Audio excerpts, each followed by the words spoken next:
Lo que quiero que veas ahora es lo que ocurrió en el día de ayer en la Plaza del Congreso.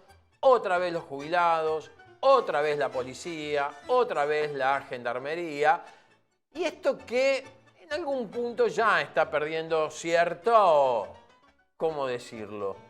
Para que no suene mal o para que suene políticamente correcto.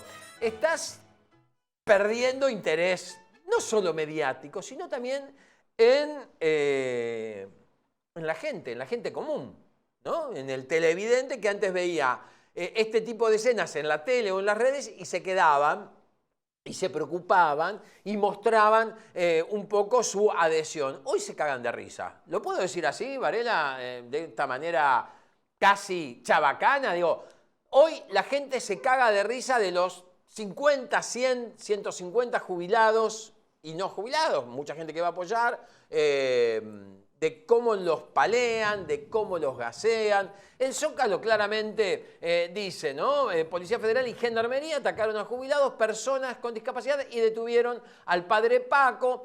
Para mí, esto ya pasa a ser una especie de... Bueno, tenemos que practicar con la gente y con los palos. Bueno, vayamos los miércoles a las marchas de los jubilados, ¿no? Un poco puede ir por ahí. ¿Cómo anda tanto tiempo que no la veo ni hablo con usted, mija? Buen día, feliz año, saludos para todos por ahí, ¿cómo andan? Bien, muy ¿Todo bien acá. bien? Seguimos trabajando. Bueno, a ver, opinión al No, yo respecto de no este creo, tema. a ver, no creo sinceramente que sea una cuestión de la gente se caga de risa. Sí creo, y creo que lo hemos hablado el año pasado, que toda situación que se repite de manera prácticamente rutinaria, que todas las semanas sabes que los miércoles a tal hora va a haber tal conflicto o tal situación que impide el paso, o sea, ya se convierte más en una cuestión de corte y de operativo que de cuál es el fondo de la cuestión, ¿no? Digo, no, nos ponemos a mirar si hay un... Porque aparte incluso, fíjate vos, que hasta quienes queremos darle otra lectura, terminamos de todos modos corriéndonos del eje de Sí, la claro. cuestión, porque la lectura se termina poniendo, en algunos casos para la gente, se termina poniendo en una dificultad para transitar, y en otros casos se termina poniendo la mirada en la represión de la policía hacia los jubilados, pero como sea, digo, la cuestión de fondo, que sería tratar cuánto es hoy lo que perciben los jubilados, cuál es la situación de los discapacitados, porque además se va mezclando todo. Algunos miércoles apoyan tales, otros miércoles se suman tales otros. Entonces, digo, me parece que termina más convirtiéndose en esta cosa casi futbolística de Mm. nos vamos a enfrentar a la policía o por parte de la policía los vamos a correr a estos viejos de M. Digo, termina siendo casi como, bueno, hoy me toca un partido, ¿no? Mm. Y se pierde digo, se pierde fuerza en el reclamo, porque el reclamo pasa a estar en un segundo o tercer lugar. No es lo mismo una marcha multitudinaria, como sucedió cuando fue en apoyo de las universidades, que las que vinieron después donde van perdiendo fuerza. Entonces, digo, todo aquello que vos convertís en rutinario, que lo haces prácticamente porque todos los miércoles hay que ir a hacer tal cosa y siempre son 150 o 200 personas y siempre es discutimos si bajaron al cordón de la vereda o no bajaron del cordón de la vereda, si el operativo en realidad es el que corta la calle o no es el que corta la calle, cosa que sí es cierto, que corta el operativo, que empiezan a poner las vallas desde temprano. Entonces, digo, me parece que se termina, por un lado, tergiversando el fondo de la cuestión, termina absolutamente perdiendo fuerza el reclamo Mm. y no tiene eficacia, porque además le da al gobierno un argumento para contraponerse, pero desde el lado de la calle y no responder lo que debiera responder, que es cuánto están cobrando de los jubilados y si eso les alcanza o no les alcanza. Bueno, Porque además dijo... muestran, eh, perdóname, porque sí, además sí. muestran como argumento que son 200 o 300 los que están haciendo el Sí, reclamo. que no, Digo, no no hay son un reclamo representativos. masivo. Claro, claro, que no Exacto. son representativos. Lo dijo Toto Caputo, creo que el lunes o martes, ¿no? Dice, magia no podemos hacer para dar los aumentos. Ahora sí para los recortes, digo, y para el ahorro fiscal que debería volcarse en cuestiones de obra pública o de bienestar social. Para eso sí Bueno, hay magia, pero ¿no? Pablo, a Corte, ver, es corte, como corte, pedirle, corte. está bien, pero a mí me parece que es como pedirle peras al olmo, Sí, con obvio. sinceridad lo Claro, digo, ¿no? Digo, claro. es un gobierno que ganó diciendo que iba a hacer exactamente Lo esto, que no está está haciendo. haciendo algo diferente de lo que dijo. Sí. Sí, en tal caso, creo que en la percepción de la gente, la casta eran otros, ¿no? Digo, Claro. cuando hablaban de casta, cuando hablaban de recortes, de privilegios, me imagino que en la psiquis de la gente, votarlo, si eras parte de la clase trabajadora, Claro. sería con la esperanza de que se cortaran los privilegios a la clase pudiente o a los políticos, que muchas veces la gente cree que los políticos ganan millones y millones y que tienen un montón de privilegios, que en algunos casos es cierto, y la gente se cansó de esos privilegios, también hay que decirlo. Digo, en otros casos me parece que tiene que ver con, bueno, la percepción de que todo estaba mal, porque acá también, digo, yo no me canso de decirlo, y esto es una discusión de fondo de comunicación política en tal caso, yo tengo la sensación de que el peronismo comete una y otra vez el mismo error, que es meterse abajo de la mesa cuando pierde una elección, ¿no? ¿A qué me refiero? Digo, el peronismo llega a la elección con un discurso X donde dice voy a defender tal cosa o me opongo a tal otra, o mi modelo de propuesta, mi propuesta es un modelo de tal y tal manera, y cuando pierde la elección presidencial, estamos hablando de elecciones presidenciales, Sí, cuando sí. pierde la elección presidencial, automáticamente considera que queda deslegitimado para hablar. Sí. Se olvida incluso que representa a una importante cantidad de ciudadanos que lo votaron, porque digo, no pongamos el caso del 2023 si no querés, pongamos el caso del 2015 cuando pierde Scioli y pierde por un punto. Sí, sí. O sea, el 49% del país creyó en la propuesta de Daniel Scioli, creyó en el modelo que le proponía el peronismo en ese momento, y el Claro. 51% fue el que decidió que ganara Macri. Con lo cual, digo, la mitad del país esperaba ser representado por el que había sido el candidato, pero el Sí. peronismo no tiene lo que sucede quizás en otros países, como en el caso de Brasil, que Lula se presentó 3 veces y siguió siendo candidato hasta que ganó. Digo, el peronismo, vos perdiste una elección, automáticamente quedás descalificado para poder seguir participando en ningún otro tipo de elección. Scioli pierde una elección por un punto en el 2015 y en el 2017 lo mandan al quinto lugar de la lista de diputados nacionales, ni siquiera le permiten encabezar la lista. Entonces, pierde la posibilidad de seguir hablando porque consideran que no, bueno, si la gente no nos eligió, entonces no tenemos que seguir hablando. Y ahí le deja el terreno fértil para abonar el discurso del que ganó. Con lo cual, digo, Milei asume de espaldas al Congreso con ese grandilocuente acto totalmente diferente a lo que estábamos acostumbrados, da un discurso donde estaba plagado de cifras que no correspondían con la realidad, que no tenía nada que ver, como decir, no, íbamos camino a una hiperinflación del 15.000%, es decir, un disparate por donde lo miraras, ni con todos los cálculos exponenciales que quisiese hacer. Y sin embargo, bueno, la gente se quedó con eso, que lo repitió al mes siguiente en otro acto, que lo repitió en cuanta entrevista dio a partir de haber asumido, y se consolidó, quedó como un relato instalado como una pseudo verdad, ¿no? Entonces digo, esta posverdad, esta pseudo este, verdad que la gente la toma y es lo que hace que hoy diga, no, sí, bueno, reconozco que estamos mal, pero no es culpa de este presidente, no es culpa de este modelo, no lo ve como algo que tenga que ver con el ajuste, cree que el ajuste era necesario porque veníamos de una situación que era tremenda y que pasaba tal y tal cosa. Pero bueno, eso pasa cuando se le permite al adversario, en este caso hablo en términos de un partido político y el otro, digo, cuando uno le permite al adversario que instale su propia verdad. Y ese es el relato que la gente termina tomando porque además la gente está tratando de llegar a fin de mes, de comer, tiene como preocupaciones si tiene trabajo, si no tiene trabajo, si la luz le aumentó o no le aumentó. Digo, no está mirando noticias todos los días, no está analizando política todos los días.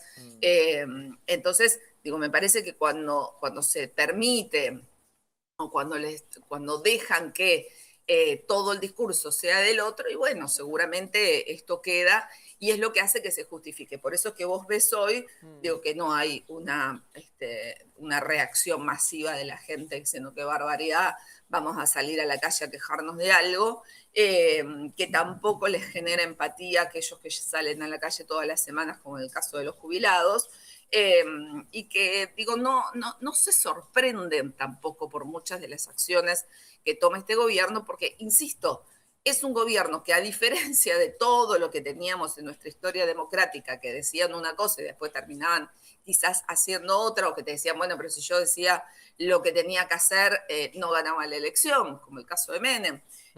Digo, acá llegó diciendo hay que ajustar, hay que cortar, esto afuera, el otro afuera. Entonces, digo, está dentro de lo que esperaban que hiciera Milei. Y por el otro lado, creo que también está la sensación de que del otro lado no hay nada, de que llegó Milei porque no querían más lo anterior o porque consideraban que continuar con la propuesta que tenía el oficialismo de ese entonces era peor que arriesgarse a alguien que viniese desde afuera y que probablemente cambiara las cosas. El famoso, bueno, ya probamos con todos los políticos de distintos colores, entonces probemos este que viene prácticamente como un outsider. Y después tenés un núcleo duro de gente que todavía le cree, porque hay sobre todo los pibes convencidos de no, bueno, pero dale tiempo, vas a ver que vamos a llegar a cobrar en dólares, porque es un fenómeno de las finanzas que nos va a sacar adelante, que cada vez son menos.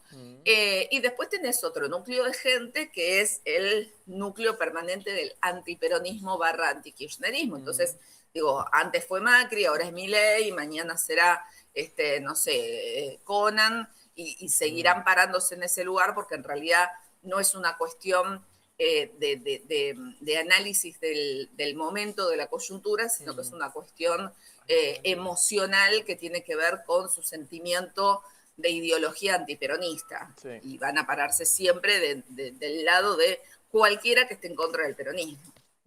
Ahí le mandé a los chicos 2 fotos que son muy representativas del gobierno de Milei, que es, digamos, que no sería nada si Milei no haría este tipo de gestos mostrando la motosierra en actos con mucha gente, ¿no? Digo, es un fenómeno social curioso, porque seguramente, pongan las fotos, chicos, que les mandé por el chat, ahí está. Las fotos que mostramos o los actos que hemos visto donde mucha gente vitoreaba y decía motosierra, motosierra, son todos los que, esto capaz que también hay que analizarlo con algún psicólogo social, un sociólogo, porque digo, mostrar una motosierra delante de gente que cobraba subsidios indirectamente, digo, la luz, el gas, la escuela pública, la salud pública. Es raro, Silvana. No sé, o sea, no termina de cerrarme esta cosa de qué pasa por la gente y que vamos a ver después del corte, pero por supuesto desarrollar tu idea ahora, ¿no? Quiero que lo desarrolles. No, yo creo que, a ver, vuelvo a lo mismo. Me parece que había un cansancio, había una sensación de que las cosas iban mal. Yo creo que tiene mucho peso en la emocionalidad de la gente la cuestión de la previsibilidad. Es decir, cuando vos tenés una espiral inflacionaria, y la teníamos, porque estar en un 200 y pico por ciento anual, un 20 y pico, 30% mensual, digo, claramente es una espiral inflacionaria que hacía que vos no supieras para cuánto te iba a alcanzar tu sueldo a fin de mes, genera una sensación incómoda en la cuestión de sentir que no sabes qué vas a poder hacer, qué no vas a poder hacer, más allá de si después las paritarias iban tratando de acompañar, que creo que sí, no del todo, porque hubo pérdida real del salario también durante el gobierno de Alberto Fernández, mucha más ahora, pero la hubo en el gobierno de Alberto Fernández, con lo cual esta cuestión de, bueno, che, cada vez me alcanza menos, o no sé ni siquiera para qué me va a alcanzar a fin de mes, y esta sensación de que volvíamos a esa sensación de hiperinflación,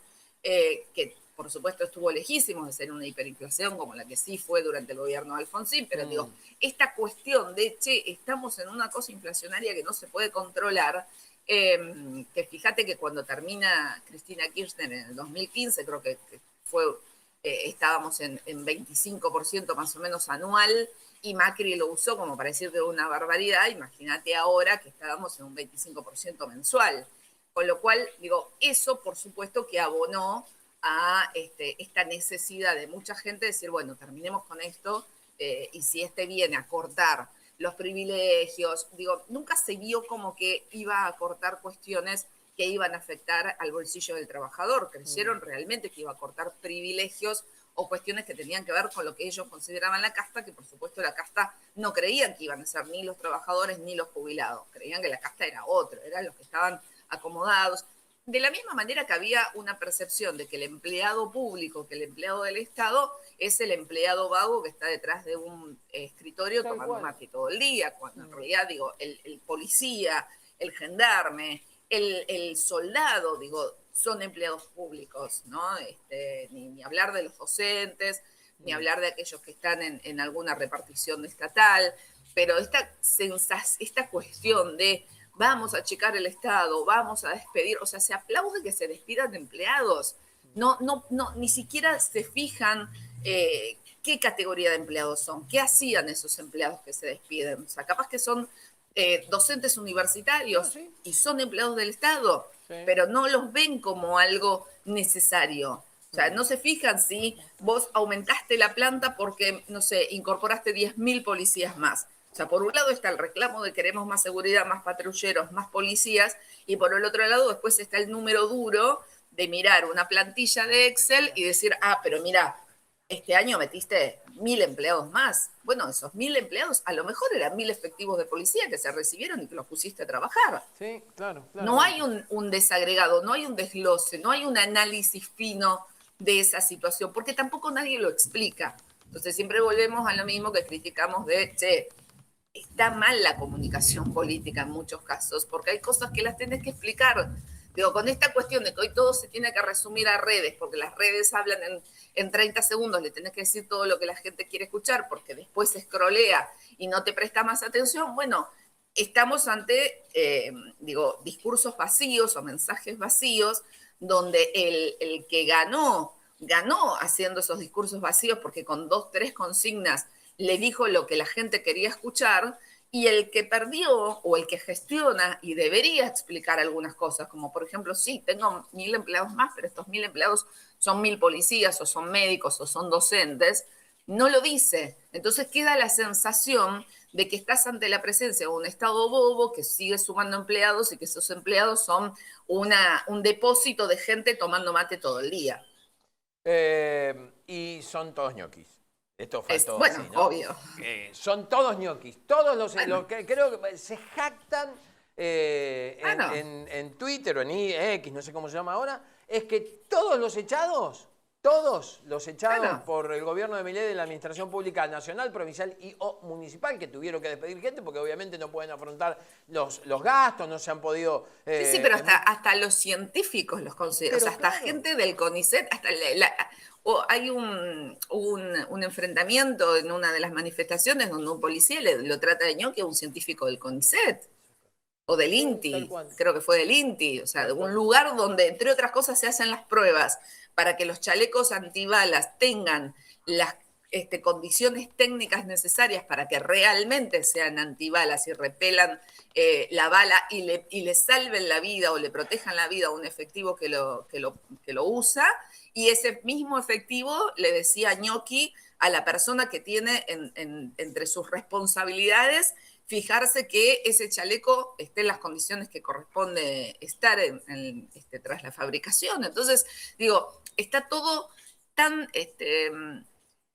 dado vuelta en el discurso, digo, faltan explicar tantas cosas, falta hablar de tantas cosas, falta aclarar tantas cosas en muchos casos, porque han elegido esto de no, bueno, pero no podemos hablar porque si la gente eligió lo otro, quiere decir que esperemos que le vaya mal. Y le está yendo mal al gobierno. El problema es que siguen sin entender en muchos casos que esta situación que estamos viviendo ahora es producto del modelo que eligió este gobierno, no tiene que ver con lo anterior. Lo anterior puede haber tenido 1.000 errores, Pero esta situación que estamos viviendo ahora de no tener obra pública, de que los sueldos estén muy por debajo de la inflación que sigue estando, que la inflación es más que la que dicen, porque lo del INDEC, etcétera, etcétera, es cierto, y hay una inflación mayor, que lo decimos no de ahora, sino decimos hace mucho tiempo acá, cuando hablamos de, che, está todo bien con el índice del INDEC,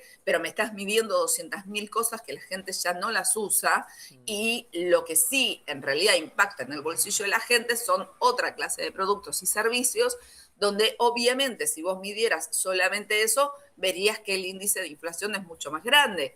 Pero bueno, la sensación es que hay una estabilidad económica, y la hay, por supuesto, porque tenés la inflación mucho más baja de lo que la tenías hace 2 años, pero también existe una confusión en cuanto a creer que estabilidad económica es sinónimo de recuperación económica, y no lo es.